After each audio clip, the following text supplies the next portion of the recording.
अस्सलामुअलैकुम, welcome back to my YouTube channel. कैसी है मेरी यूट्यूब फैमिली? डेफिनेटली आप लोग फिट फाट होंगे। और आज मैं लेकर आई हूँ रमज़ान की एक बेहतरीन रेसिपी ब्रेड बॉल्स की। तो चलें जल्दी से रेसिपी की तरफ चलते हैं। बिस्मिल्लाहिर्रहमानिर्रहीम। सबसे पहले मैंने यहाँ पे ब्रेड के स्लाइसेस लिए हैं जिनके एजेस काट लिए थे। चिकन मैंने बॉईल कर लिया था 1 कप जितना। अनियन मैंने लिया एक मीडियम साइज़ का, उसको काट लिया तो ये हाफ़ कप जितना बन गया, चॉप कर लिया था। और आलू लिए मैंने 2 स्मॉल साइज़ के जिनको मैंने बॉईल कर लिया था।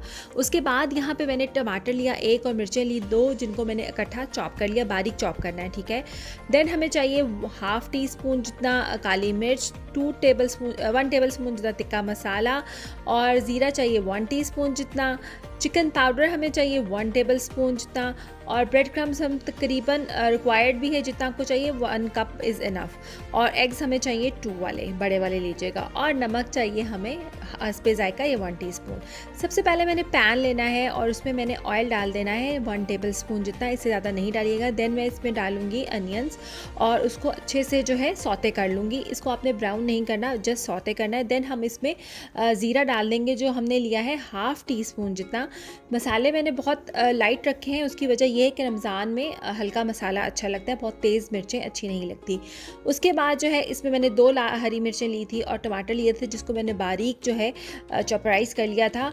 और उसको अच्छे से हमने डाल देना है और उसके बाद उसको अच्छे से मिक्स करना है और इतनी देर पकाना है कि ये गल जाए। देन हम डालेंगे इसमें काली मिर्च जो हमने ली थी तकरीबन हाफ़ टी स्पून जितनी। चिकन पाउडर हमने लिया था 1 टेबल स्पून। अगर आपके पास चिकन पाउडर नहीं है तो आप चिकन क्यूब डाल सकते हैं, बट आप नमक कम डालेंगे, इस बात का ख्याल रखिएगा।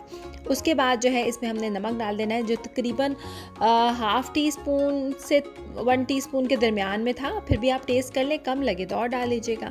अब हम इसको अच्छे से हमने कुक कर लिया है। देन हम डाल देंगे जो हमने बॉयल चिकन लिया था जो तकरीबन हमारा बनता है 1 कप जितना, उसको अच्छे से आपने बॉयल कर लेना है।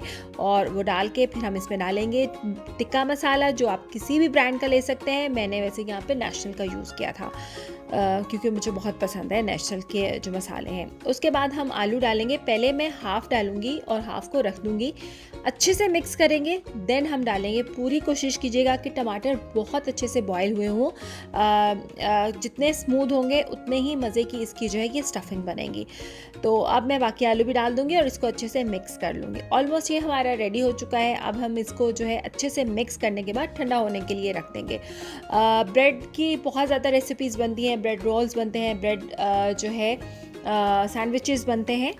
और यहाँ पे ये मैंने इसको ठंडा कर लिया था।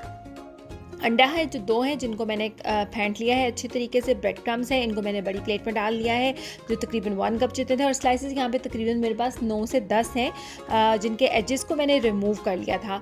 और आप भी एजेस को रिमूव करें, बट एजेस को वेस्ट नहीं करना, उसके आपने ब्रेड क्रम्स बनाने हैं जैसे कि मैंने बनाए हैं। अब यहाँ पर मैंने पानी लिया है थोड़ा सा, उसमें मैंने ये ब्रेड का स्लाइस डाला है और उसको डालने के बाद मैंने अच्छे से पानी को जो है निचोड़ लिया है, ठीक है। और उसके बाद मैं हाथों की मदद से इसकी बॉल्स बना लूँगी। अगर आप ब्रेड को डायरेक्ट ऐसे करेंगे तो आपकी बॉल कभी भी अच्छे से नहीं बनेंगी। सो ये मैंने सारी बॉल्स रेडी कर लूँगी और फिर मैं आपको मिलूँगी। और मैं यहाँ पे बॉल्स रेडी कर चुकी हूँ। अब क्या करना है, अब हमने ये करना है कि एक एक बॉल लेनी है। और आपने ये परेशान नहीं होना कि यहाँ से ये नज़र आ रहा है इसकी स्टफिंग। जब हम इसकी कोटिंग करेंगे अंडे के साथ और ब्रेड क्रम्स के साथ तो ये बाहर नहीं निकलेगा। अब हम ब्रेड क्रम्स लगाएंगे और देन हम इसी तरह मैं सारी कर लूँगी और फिर मिलूँगी आपको ये सब रेडी करने के बाद। चले जी, यहाँ पे जो है रेडी हो गए थे मेरे। मैंने ऑयल को गरम कर लिया कढ़ाई में। ऑब्वियसली ये डीप फ्राई होंगे, अगर आपके पास एयर फ्राई है तो आप उसमें भी फ्राई कर सकते हैं। और 1 बाय 1 मैं इनमें डालूँगी। बहुत ज़्यादा आपने कढ़ाई में नहीं डालने, बस कम ही डालिएगा, 3 से 4 डालिएगा। डिपेंड करता है आपकी कढ़ाई के साइज़ के ऊपर, क्योंकि जब आप बहुत ज़्यादा डालेंगे तो फिर ऐसा हो सकता है कि वो एक दूसरे के साथ टच करें और टच होने के बाद उसकी कोटिंग उतर सकती है, तो इस बात का आप ख्याल रखिएगा। चलिए जी, अभी जल्दी से मैं फ्राई कर लेती हूँ। और इसके साथ साथ आप लोगों से यही कहना था कि प्लीज़ मेरी वीडियोस पे अपने जो है कमेंट किया करें, मुझे बताया करें कि आप रमज़ान में और कौन सी रेसिपीज़ चाहते हैं जो मैं आप लोगों के साथ शेयर करूं, मेरी रेसिपी। चलें जी, अब मैं इनको 1 बाय 1 निकाल लूँगी। देख सकते हैं कि मैं कितने प्यार और मोहब्बत से इनको हैंडल कर रही हूँ। आपने भी इतने ही प्यार और मोहब्बत से इनको हैंडल करना है। और इसी तरह मैं सारी रेडी कर लूँगी। और ये मेरी हो चुकी हैं सारी की सारी रेडी। और उसके बाद हम अच्छा सा करेंगे गार्निशिंग इसको। और इसके लिए आपको एक और आइडिया दे दूं, अगर आपके घर में फ्रूट वाले प्लांट्स हैं तो आप उनके लीव्स को लें और इसी तरह डेकोरेट करें जैसा कि मैंने किया है। बट मेक श्योर कि आपने उनको अच्छे से धोया और ड्राई किया। और साथ ही मैंने चिली गार्लिक सॉस जो है सर्व की थी, बहुत मज़े की लगती है इसके साथ। तो यहाँ पे मुझे उम्मीद है कि आप लोगों को मेरी रेसिपी अच्छी लगी होगी और आप लोगों ने ज़रूर ट्राई करनी है और मुझे अपना फीडबैक देना है और मुझे ये भी बताना है कि आप और कौन सी रेसिपीज़ देखना चाहते हैं इस रमज़ान में, जो मैं आप लोगों के साथ शेयर करूँ। और साथ ही साथ एक रिक्वेस्ट है कि प्लीज़ मेरे चैनल को सब्सक्राइब कीजिएगा, बेल आइकन के बटन को प्रेस करना ना भूलिएगा, ताकि मेरी हर आने वाली वीडियो का नोटिफिकेशन आप लोगों को मिलता रहे। और अपना रखना है आप लोगों ने बहुत ख्याल, मुझे रखना है अपनी दुआओं में याद। और रमज़ान आने वाले हैं, सो मज़े मज़े की रेसिपीज़ आ रही हैं मेरे साथ। अल्लाह हाफ़िज़।